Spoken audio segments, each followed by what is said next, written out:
and we want to talk to Sam about the newest Broncos acquisition, Evan Mathis. Sam, welcome back to the show. Thanks, guys. Hate to correct you there. I'm not the founder, just one of the early guys into PFF, senior analyst. Where are you today, Sam? Because you're all over everywhere every time we have talked to you. I am Dublin, Ireland today. Yeah, I love it. My favorite place in the whole world. Sam, the Broncos just picked up Evan Mathis, an offensive lineman. Now, normally when we look at a new acquisition, we want to see the stats, but he's an offensive lineman. You can look at games played, games started, and that's about it. So tell us from a pro football focused standpoint, how has Evan Mathis graded out over the last couple of years? Do you believe this is a good, great, whatever pickup for the Denver Broncos?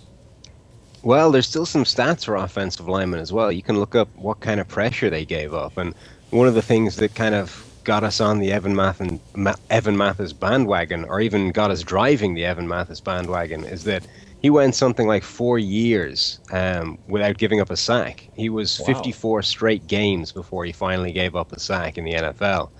And this was put together with some extremely good run blocking as well. So from the time he's been starting in Philadelphia, he's been our #1 graded guard basically the entire time. He led the league 3 straight seasons. Last year he was injured, but still finished second in the NFL in grading based on just 9 games worth of play. So you're talking about a guy who is probably the best guard in the entire NFL, and the Broncos just picked him up for a bargain because he's old, because he's past 30. He's at the age where teams don't like giving a guy big money, but that's a huge upgrade for Denver. So with the combination, and I assume Louis on the other side had graded out not very well as a tackle, but in talking to you before, he's always been a great guard in the National Football League. How much do you like this tandem now for the Broncos? Yeah, definitely. Vasquez at guard is a great player, and the two of them together are an outstanding guard tandem. Probably the best two in the NFL, certainly up there with a couple of other tandems. Green Bay have a great pair of guards. Baltimore's are very strong as well. So I think those 3 teams probably have a good case to have the best guard tandem in the NFL. And it's certainly going to help solidify that Broncos line. I mean, you grade players individually, and that's what we want to know. But coaches always talk about the offensive line being, links of chain and very team-oriented. Can an addition of an outstanding guard help a young center and a young tackle on either side of Evan Mathis? Yeah, I mean, it's always difficult to quantify how much of this kind of cohesion, how much of this, intangible teamwork between linemen really helps and really hurts. But when you add a guy that's an all-pro caliber player next to you, it's not going to hurt, whatever it does. So, how quickly those guys can get on the same page with regards to all of the blocking and all the stuff they need to get mastered, we'll figure out as the season goes on. But either way, they've dramatically increased the caliber of the player those two guys will be dealing with. So I can't see any way where that wouldn't help them. It's short it's sampling, very small sampling, but what has been your impression of the 3 young guys that have been inserted in the starting lineup until today with the Broncos? Yeah, Sambrelo at tackle is an interesting guy. He was a guy who played really well in college, but did seem to struggle whenever he played, elite or a higher level of competition. He was at a lower level guy, and when he turned up at the Senior Bowl, he was a bit outclassed, and that was always the concern for him. He got undressed a little bit by Nate Orchard when they played Utah as well. But he's actually played pretty well in preseason so far. We're not dealing with a huge sample size, but so far there hasn't been the kind of warning signs that you've been looking for. And the other 2 guys have actually played pretty well as well. So for a line that looked like it could be in real trouble just because of the inexperience there, they've actually held up okay. It's been interesting watching them. I thought there'd be bigger struggles. Sam, the coaching staff is lauding Matt Paradis, the center, and I know you just touched on it a little bit, that he's played pretty well. How good has he looked to you? How well has he graded out?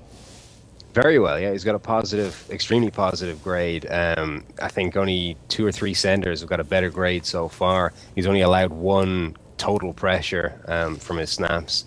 and that was a quarterback hit. So hasn't allowed a sack, hasn't allowed another hurry, and has run blocked extremely well, which I think is the important thing for Denver. We know that Peyton Manning is good at mitigating the effect of his pass protectors. He can help those guys out by getting rid of the ball quickly and by sensing when pressure is developing. But if they can help him out in the run game and really give that Broncos offense a platform to work from, then they're in business. I'm going to change the topic just a little bit, just because every time I talk to Chris Harris Jr., he wants to tell me how good he is as a cornerback. How good is he in terms of the numbers? He's very, very good in terms of the numbers. You know, last year especially, he's got a case to be the best cornerback in the NFL. You know, everyone talks about Revis, you talk about Sherman, but Chris Harris's numbers stack up against those guys, especially last season. He allowed a quarterback rating of just 47.8 when he was targeted. He allowed, you know, around 50% completion. He allowed just 7.7 yards per reception, which is ridiculous, by far and away the best mark in the NFL for a cornerback, and didn't allow a touchdown all season. So I think he's got a point. You know, we're talking about legitimately an elite cornerback. When you look at the Broncos, and you can do it objectively, what do you see overall in terms of, we're talking about singular players, but when you take the entire mass of what they're doing, where would you place them in terms of their chances to go back to the Super Bowl this year? You know, anytime you start off and Peyton Manning's the first name on the team sheet, you're going to go to the playoffs, almost certainly. So they're going to be there contending in January, and I think they've got enough quality players all around that roster that they should be able to make a run. You know, whether they can be the team that gets to the Super Bowl from the AFC, whether they can win the Super Bowl, when it comes down to it, that always becomes a little bit of a, you know, a crapshoot once you get to those playoffs. Anything can happen in a big game. We saw last year the sheer number of those games that seemed to end in sequence on one crazy call or one crazy decision after another, especially in the NFC. But they're going to be there or thereabouts. It's a quality roster, and they've added some very good players. Sam, before I let you go, I just want to make sure I heard you right earlier. You said in the last 4 years, Evan Mathis graded out as the best. First 4 years. The last 4 years? First 4 years, I think you said.